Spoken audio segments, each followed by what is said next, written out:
बचपन से ही हम मिसकंसेप्शन में जी रहे थे कि अगर मेरे को डिफाइन करना हो कि एस्ट्रोनॉट क्यों फ्लोट कर पाते हैं आईएसएस में, तो मेरा जवाब ये होता था कि वहाँ पे ग्रेविटी ज़ीरो है इसलिए वो फ्लोट कर पाते हैं। ये मेरा कहना बिल्कुल गलत है।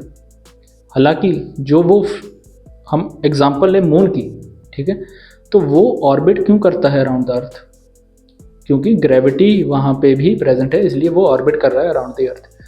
आईएसएस नज़दीक है, 400 किलोमीटर की दूरी पे है हमारी सरफेस ऑफ द अर्थ से, और मून इतना दूर है, तो ग्रेविटी वहाँ पे भी प्रेजेंट है, यहाँ पे भी प्रेजेंट है।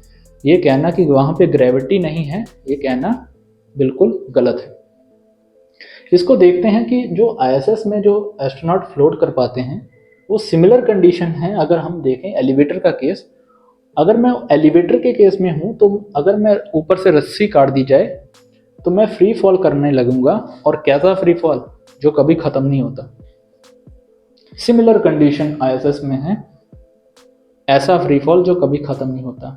अगर मैं कहूँ कि हर सेकंड में आईएसएस गिर रहा है, ये मैं क्या कहने की कोशिश कर रहा हूँ, वीडियो के एंड तक आपको इसका रीज़न पूरा मिल जाएगा। तो शुरू करते हैं हमेशा गिरने की फिजिक्स, आर्ट ऑफ फॉलिंग। तो ये केस नंबर 1 है, अगर कोई एयर रेजिस्टेंस ना हो अर्थ की कंडीशन में, क्योंकि जी की वैल्यू कितनी होती है, जी मतलब कि एक्सेलरेशन ड्यू टू ग्रेविटी 9.8। एक सेकंड मैंने इसलिए चूज़ किया है क्योंकि कैलकुलेशन पॉइंट ऑफ व्यू से आप कोई भी टाइम ले सकते हैं, रिजल्ट सेम आएगा। तो कितनी हाइट आई, फॉलिंग रेट कितना आ गया, 4.9 मीटर एक सेकंड में।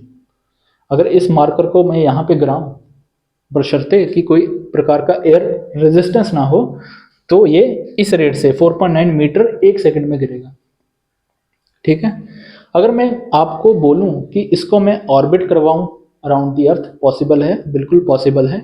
कंडीशन क्या रहनी चाहिए, वैक्यूम होना चाहिए, किसी प्रकार का हिंड्रेंस नहीं होना चाहिए, और इतनी इसको हॉरिजॉन्टल वेलोसिटी दूंगा 28,400 किलोमीटर प्रति घंटा, मतलब कि 7.9 किलोमीटर एक सेकंड में अगर ट्रेवल करेगा तो इसको बैलेंस आउट कर देगा और ये ऑर्बिट करने लगेगा अराउंड दी अर्थ।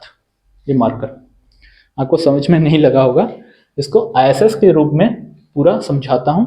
असल में मैं कहना क्या चाह रहा हूं, इस कंडीशन में आप देख पा रहे होगे कि जो आईएसएस है हमारी सरफेस ऑफ अर्थ से कितनी दूरी पे है, 400 किलोमीटर की दूरी पे। टोटल डिस्टेंस कितना हो गया, 6771 किलोमीटर। ग्रेविटी क्यों जीरो नहीं है, Newton's law of gravitation values put करूंगा तो कितनी वैल्यू आएगी, जी की 8.69 मीटर पर सेकंड स्क्वायर। ठीक है, तो आपका कहना कि वहां पे, जब मेरा कहना कि वहां पे ग्रेविटी जीरो है, बिल्कुल गलत है। वहां पे ग्रेविटी प्रेजेंट है इतनी मात्रा में, हालांकि थोड़ी कम मात्रा में है, इससे थोड़ा सा ही कम है 9.8 से। कितना कम है, 11% के आसपास। और कितना प्रेजेंट है वहां पे gravity, acceleration due to gravity 88.67%। तो अगर इस केस में जिस रेट से वो जा रहा है, मतलब हॉरिजॉन्टल वेलोसिटी, उसकी हॉरिजॉन्टल वेलोसिटी इतनी रहती है, उस हॉरिजॉन्टल वेलोसिटी को खत्म कर दूं तो क्या होगा, फ्री फॉल का केस बनेगा। जी की वैल्यू ये वाली डालूंगा क्योंकि यहाँ पे इतनी जी की वैल्यू हमने कैलकुलेट की, तो मेरे को वहां पे फ्री फॉल का रेट इतना आएगा, उससे कम, क्योंकि जी की वैल्यू डिक्रीज कर गई। ये रिजल्ट आप नोट करके रखें। अब आते हैं तीसरे केस की तरफ। इस केस में क्या हो रहा है कि ये है कर्वेचर आईएसएस का, ये है कर्वेचर अर्थ का।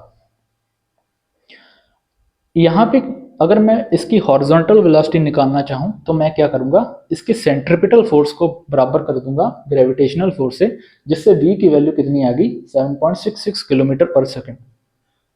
ठीक है, इतनी रफ्तार से आगे बढ़ेगा ये आईएसएस। ठीक है, यहाँ पे कैलकुलेट कर दी, मतलब कि इतना डिस्टेंस ये एक सेकंड में कवर करेगा, 7.67 मीटर एक सेकंड में। ठीक है, ये वाला डिस्टेंस कितना हो गया, जो ये वाला यहाँ से लेकर यहाँ वाला डिस्टेंस, यानी कि r डैश, ये हो गया। और अगर हाइपोटेन्यूस इसको जोड़ो सेंटर से, तो एक h का फैक्टर इंक्लूड होता है। ये सारा खेल गेम जो एच का है बहुत इंपॉर्टेंट है, जिसको कहते हैं ड्रॉप इन कर्वेचर। ठीक है, पाइथागोरस लगाऊंगा, एच स्क्वायर को काटूंगा, क्यों, बहुत ही कम है एज कंपेयर टू रेडियस, तो ये वाली इक्वेशन आ गई। एच की वैल्यू निकालूंगा तो ये वाली आ गई वैल्यू। ठीक है, 4.34 मीटर। इसको समझते हैं ये क्या कहना चाह रहा है। इस केस में क्या था, मैंने, ये आईएसएस है तो इसकी हॉरिजॉन्टल वेलोसिटी मैंने खत्म कर दी, तो ये फ्री फॉल का केस बनेगा, इस रेट से नीचे की तरफ गिरेगा। ठीक है, यहां केस में मैंने क्या किया, इसको हॉरिजॉन्टल वेलोसिटी इतनी दे दी, अगर ग्रेविटी की कंडीशन ना हो तो क्या होगा, कर्वेचर का ड्रॉप। ठीक है, कर्वेचर का ड्रॉप मतलब कि ग्रेविटी की कंडीशन हो, ये उस रेट से ऊपर की तरफ जाने की कोशिश करेगा, ऐसा समझें। अगर आप ध्यान से देखें दोनों केस को, केस नंबर 2 और केस नंबर 3 को, तो दोनों वैल्यू इक्वेट कर रही हैं, दोनों वैल्यूज बराबर आ रही हैं। इसका ये मतलब है कि जिस रेट से वो फॉल कर रहा है उस रेट से जो हॉरिजॉन्टल वेलोसिटी है आईएसएस की, वो उसको बैलेंस आउट कर रही है। ठीक है, अगर मैं मार्कर की कंडीशन में यहाँ पे समझाऊं कि यहाँ पे इस मार्कर का फ्री फॉल का रेट कितना है, 4.9 मीटर। ठीक है, अगर इसको टर्म उस टर्म से, कर्वेचर के टर्म से निकालूं एच की वैल्यू, तो सेम ही आएगी। मतलब कि अगर यहाँ पे ग्रेविटी प्रेजेंट ना होती, ये ऊपर की तरफ जाता मार्कर, अगर ग्रेविटी भी प्रेजेंट है, ग्रेविटी प्रेजेंट है और हॉरिजॉन्टल वेलोसिटी प्रेजेंट नहीं है, तो नीचे की तरफ आता है उस रेफरेंस पॉइंट से।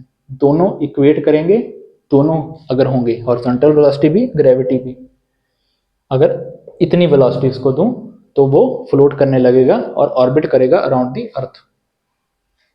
ठीक है, तो इसकी केस में आप समझ गए होंगे कि मैं क्या कहना चाह रहा हूं।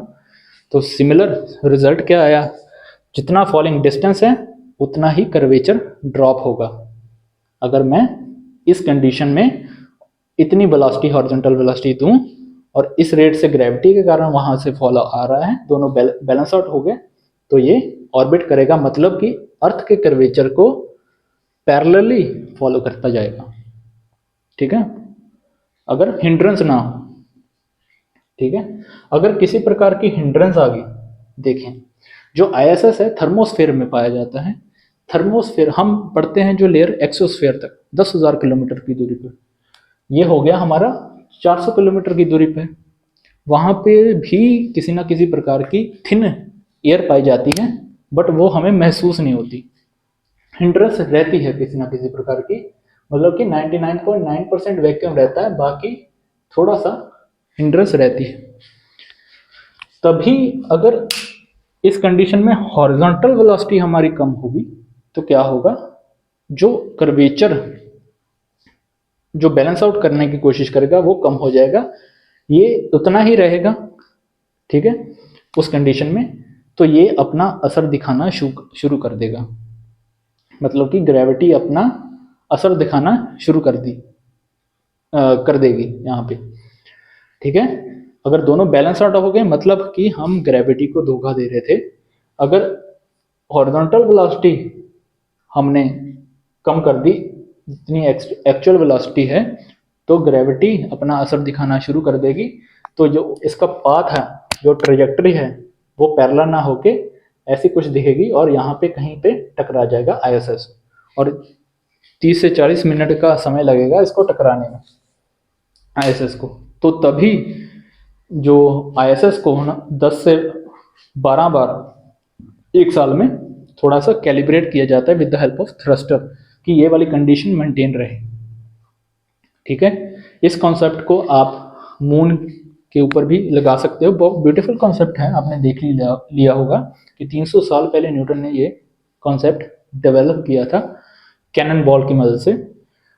इसकी मदद से आप मून का ऑर्बिट मैकेनिक्स भी समझा सकते हो कि जितना मून जो है उसका डिस्टेंस ज़्यादा है एज कंपेयर टू इससे, तो ये वाला रेट बढ़ गया, ये वाला डिस्टेंस बढ़ गया, तो जी की वैल्यू और कम, उसके कारण फॉलिंग का रेट कम हो जाएगा, जिसके कारण कर्वेचर ड्रॉप उसके हिसाब से कम बैलेंस आउट कर देगा, कम हो जाएगा, जिसके कारण जो हॉरिजॉन्टल वेलोसिटी है मून की वो कम रहेगी, तभी उसकी हॉरिजॉन्टल जो वेलोसिटी है वो 1 किलोमीटर प्रति सेकंड आसपास है, अगर मैं सही होऊंगा तो।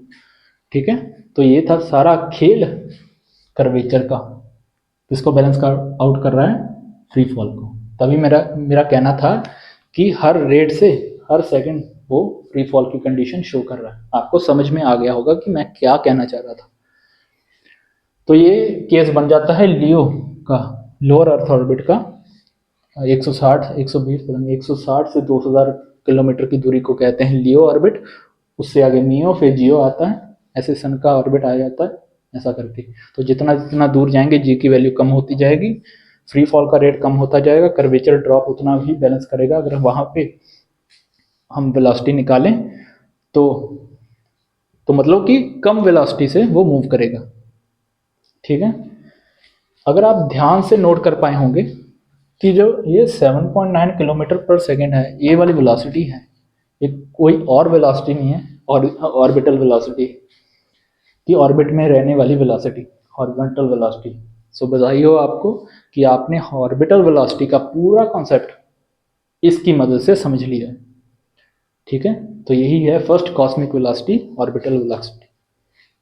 सो होप करता हूँ आपको वीडियो बढ़िया लगी होगी, थोड़े से कॉम्प्लेक्सेस आपके खुले होंगे कि ये कहना बिल्कुल गलत है कि आईएसएस वहाँ स्थिति में ग्रेविटी जीरो है, वहाँ ग्रेविटी पाई जाती है। जिस रेट से ये गिरेगा उसी रेट से जो एस्ट्रोनॉट अंदर का सिस्टम है उसी रेट से वो भी गिरेंगे, तो वेटलेसनेस की कंडीशन आएगी, तो माइक्रो ग्रेविटी की कंडीशन पैदा होगी। अगर आपने अर्थ पे भी आपने देखा होगा कि वहाँ पे भी ग्रेविटी जीरो करते हैं इसी कंडीशन को शो करके, ये जहाज ऊपर जाता है तो इसी रेट को बैलेंस आउट करना होता है, जिसके कारण वेटलेसनेस की कंडीशन यानी कि माइक्रो ग्रेविटी की कंडीशन हमें देखने को मिलती है। सो होप करता हूँ आपको वीडियो बढ़िया लगी होगी। मिलते हैं एक नई वीडियो में, और आपको क्या करना है, कीप लर्निंग कीप एक्सप्लोरिंग। धन्यवाद।